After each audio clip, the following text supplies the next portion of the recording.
Hey, welcome to The Explainer. Today, we're going to jump right into India's new criminal code, the Bharatiya Nyaya Sanhita, or BNS for short. We're going to focus specifically on the laws that have a big impact on women. So, how do these new criminal laws really change things when it comes to safety and consent for women? It's a huge question. The BNS brings in some really crucial updates, so let's break it down. We'll look at what's new, what's different, and what this all actually means in the real world. All right, first up, redefining rape. This is a big one. We're looking at the expanded definition under Section 63 of the BNS. The law really broadens what counts as the physical act. So, under this new Section 63, the law isn't just sticking to a narrow, traditional definition anymore. Instead, it gets super specific. It actually details 4 different categories of physical acts, and the idea here is to cover a much wider range of violations. Okay, so let's look at what those 4 forms of penetration are. You've got penis insertion, object insertion, body manipulation, and mouth application. Now, by getting this specific, by breaking it down like this, the law leaves a lot less room for ambiguity. It's really trying to make sure that situations that were kind of in a gray area before are now clearly and legally recognized. But, this brings up a really important point. These acts, they also happen between couples, right? In consensual relationships.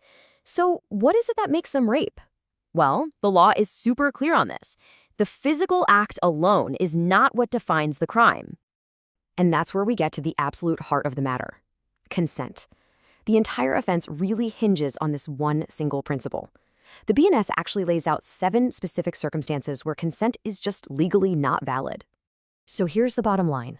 If any one of these 7 things is happening, if someone is forced, if they're threatened, if they're intoxicated and can't give consent, if they're under 18, it doesn't matter. Any of those physical acts we just talked about legally becomes rape. The law is basically saying consent has to be an absolute, clear yes. A lack of resistance or just being silent, that is not consent. All right, let's shift gears a bit. The BNS also dives into some trickier social situations, specifically when consent is gotten through some kind of deception, especially when it comes to promises of marriage. And this leads us to Section 69, which is a new one and, honestly, pretty controversial. It makes it a crime to have sex that was obtained through what it calls deceitful means.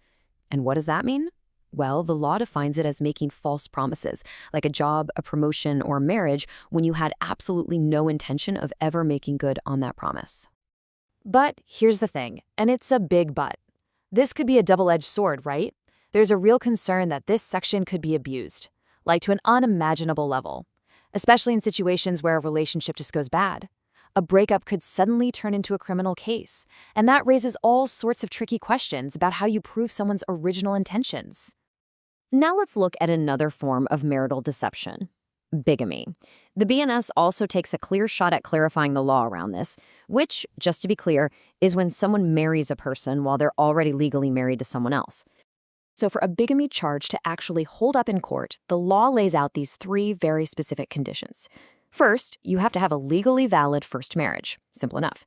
Second, the spouse from that first marriage has to be alive. And third, and this is key, the second marriage would have been perfectly legal if not for the existence of that first marriage. And there's a landmark case that illustrates this perfectly, the Sarla Modgul case. So here's what happened. Back in the 80s, a Hindu man who was already married wanted to marry someone else. To get around the bigamy law, he converted to Islam, since his new religion would permit it. But the Supreme Court stepped in and said, nope, not so fast. They ruled that you can't just change your religion as a legal loophole to get out of the bigamy laws that apply to your first marriage. That first marriage is still valid under Hindu law. Okay, so we've gone through a lot of detail here. Let's pull back and look at the key takeaways. What do you really need to remember from all this?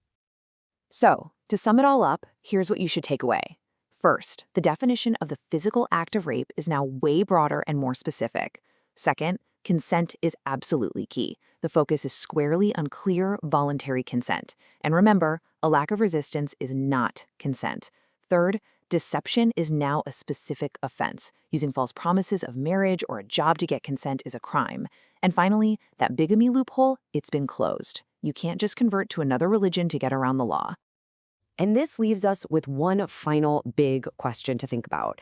Are these new laws actually enough to tackle the complex social realities that women in India face every day? I mean, the laws on paper have definitely changed, but the real test is how they're going to be used and enforced to make a real difference out in the world.